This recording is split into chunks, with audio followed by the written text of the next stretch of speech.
Ya baik pemirsa, terkait dengan demo mahasiswa yang dilakukan hari ini oleh Badan Eksekutif Mahasiswa Seluruh Indonesia BMSI, sejumlah pengamanan pun sudah dilakukan oleh kepolisian sejak pagi tadi, dan pagi tadi juga sudah terlihat. Pagi teknik. Kenalin, gue Adrian, gue dari Fakultas Teknik Universitas Indonesia, jurusan Teknik Perkapalan angkatan 2024.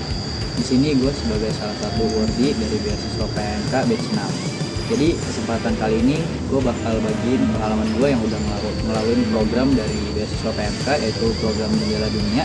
Singkatnya, program Jendela Dunia adalah program di mana setiap mahasiswa Departemen Teknik Mesin diizinkan untuk memberikan satu judul buku yang akan mereka baca, dan nantinya buku tersebut harus disimpulkan dari apa yang sudah dibahas. Mungkin kalian bertanya-tanya, apa sih kaitan video cuplikan di awal sama video yang gue buat ini? Jadi video di awal tuh benar-benar berkaitan banget sama buku yang gue baca.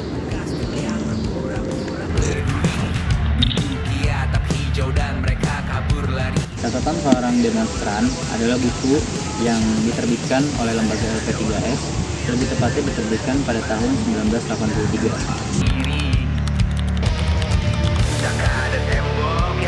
Nah, kalau kalian sendiri sebenarnya kapan sih dengar terakhir kali terjadi aksi demonstrasi di Indonesia? Gue pribadi dengar aksi demonstrasi di Indonesia itu terjadi akhir-akhir ini, dan itu sangat banyak. Nah, kalau tentang buku ini, gue tahu buku ini ketika waktu aksi demonstrasi penolakan Omnibus Law terjadi, lebih tepatnya pada saat COVID-19 atau pandemi, kurang lebih di tahun 2021. Waktu itu gue sering scroll TikTok, dimana gue ngeliat aksi demonstrasi sangat banyak di Indonesia. Terus pada akhirnya gue bertanya-tanya, sebenarnya kenapa sih mahasiswa rela bersusah payah untuk melakukan aksi demonstrasi, dan apa dampaknya buat masyarakat luas. Sampai akhirnya gue nemuin di salah satu postingan video TikTok bilang buku Catatan Seorang Demonstran jadi buku yang cocok buat orang-orang yang masih skeptis tentang aksi demonstrasi, apalagi orang-orang yang masih nggak setuju tentang aksi yang terjadi. Dan gue ngerasa memang Catatan Seorang Demonstran itu cocok banget buat orang yang pengen paham dinamika demo, karena buku ini ditulis secara langsung oleh aktivis yang terjun pada aktivitas tersebut. Lalu ada fakta menarik di balik buku ini, di mana sesuai dengan tahun terbitnya, yaitu di tahun 1983, justru buku ini menjadi buku yang sangat jarang ditemukan di peredaran.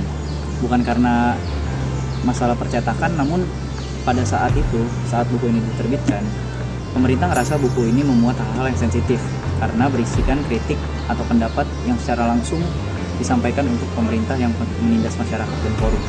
Hingga akhirnya setelah runtuhnya masa kepemimpinan Soeharto atau era reformasi, buku ini akhirnya dicetak kembali dan sampai saat ini menjadi kitab moral bagi kaum intelektual yang sampai saat ini juga masih menyuarakan pendapat dan kritiknya kepada pemerintah yang korup dan otoriter.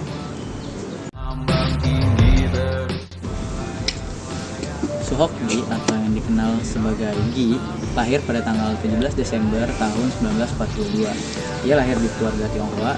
Ayahnya merupakan seorang penulis dan wartawan, serta kakaknya yaitu seorang kaum intelektual dan akademisi ternama. Gi lahir dari keluarga yang berpendidikan dan juga sangat dekat dengan dunia literasi. Hal itu yang menyebabkan Gi kecil sangat minat untuk melakukan menulis, menggambar, hingga berdiskusi tentang isu-isu politik yang ada di Indonesia. Minatnya kepada sejarah menyebabkan ia melanjutkan pendidikan tinggi di Fakultas Sastra Universitas Indonesia, lebih tepatnya jurusan Ilmu Sejarah. Lalu di Universitas Indonesia inilah kita mengenal Soehoki yang aktif dalam mengkritik, memberikan pemikiran serta pendapatnya kepada pemerintah Indonesia yang waktu itu merupakan pemerintahan otoriter, korup, bahkan menindas masyarakatnya. Lalu Soehoki menjadi salah satu orang yang menemukan salah satu kegiatan yang ada di Universitas Indonesia, atau mungkin kegiatan organisasi, yaitu Mapala, di mana Soehoki sangat gemar untuk menaiki gunung, sehingga ia menciptakan Mapala sebagai wadah bagi teman-temannya di Universitas Indonesia yang punya minat sama, hingga ia berhasil menaklukkan beberapa gunung yang ada di Indonesia.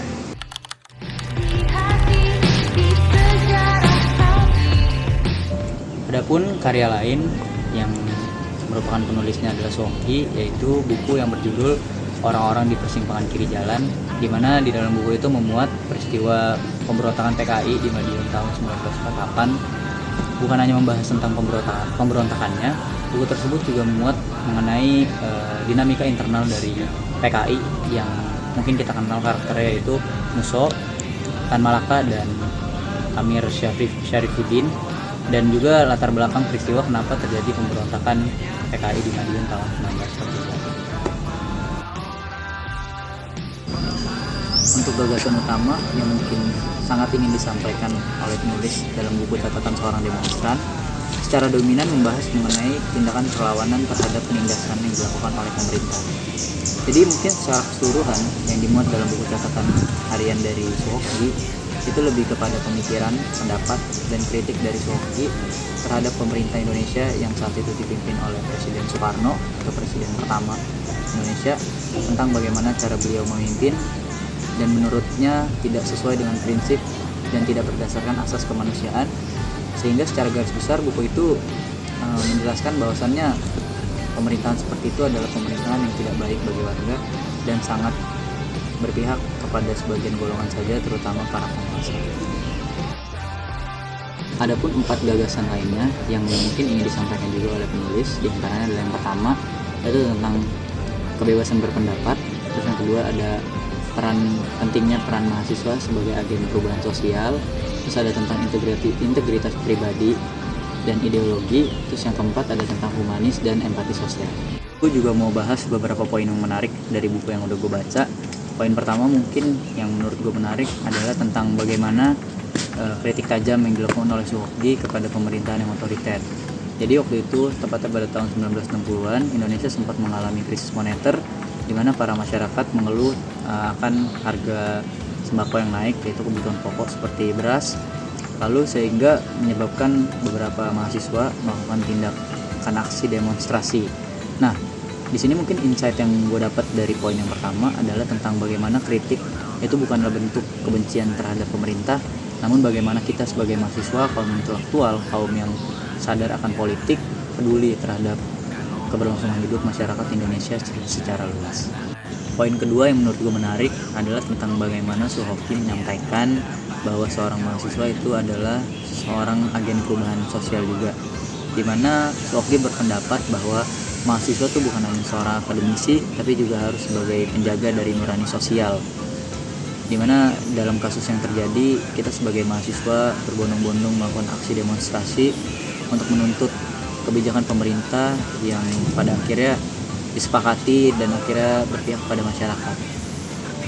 Poin terakhir yang menurut gue menarik, yaitu poin ketiga, adalah tentang bagaimana Ji memperjuangkan demokrasi dan kebebasan berpikir.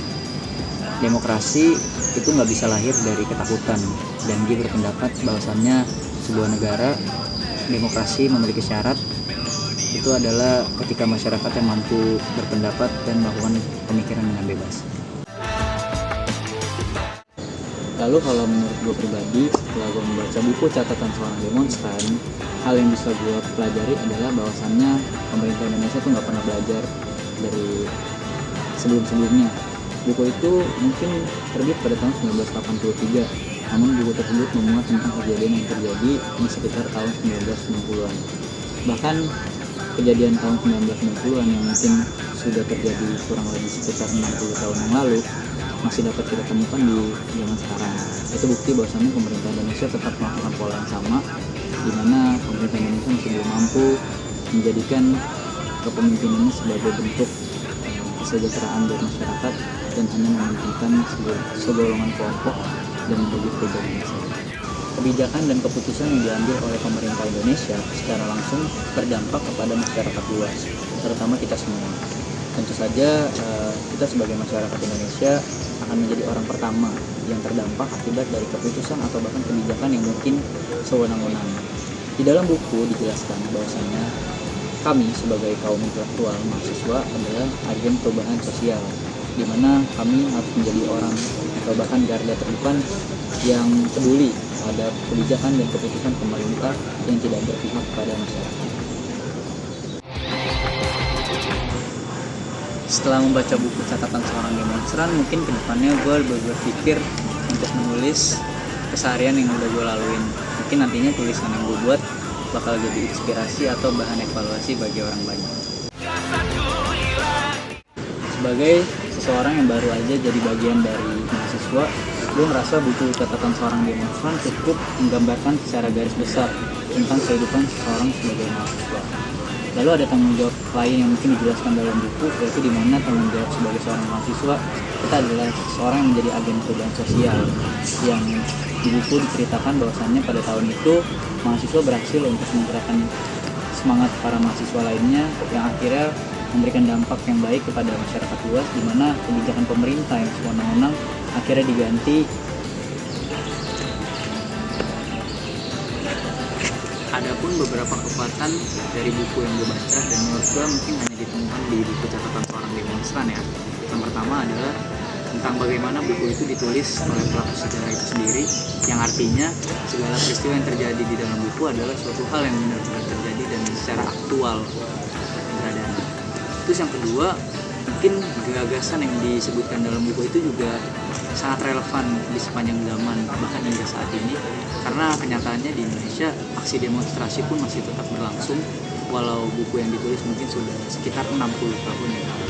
Dan yang ketiga itu ada tentang bagaimana isi buku yang sangat menggugah, mendidik, dan bahkan menginspirasi bagi gue sendiri yang udah membaca. Terus mungkin ada beberapa poin tambahan, kekuatan tambahan yang ada di buku tentang bagaimana buku itu ditulis dengan bahasa yang personal, puitis, dan tajam, serta gimana cara buku itu menyampaikan bahwasannya peran mahasiswa sebagai seorang agen perubahan sosial. Adapun pendapat gue ya tentang siapa sih orang-orang yang cocok buat baca buku catatan seorang demonstran, mungkin yang pertama ya kita sebagai mahasiswa. Menurut gue buku ini sangat cocok buat dibaca oleh mahasiswa karena secara langsung menjelaskan tentang kehidupan sebagai seorang mahasiswa secara garis besar, bahkan memberitahu mengenai tanggung jawab seorang mahasiswa selain dari belajar, yaitu kita harus sadar tentang situasi politik terutama yang ada di Indonesia, agar nantinya kita bisa menyuarakan pendapat, pemikiran, serta kritik kepada pemerintah yang sekiranya kita tidak sepakati.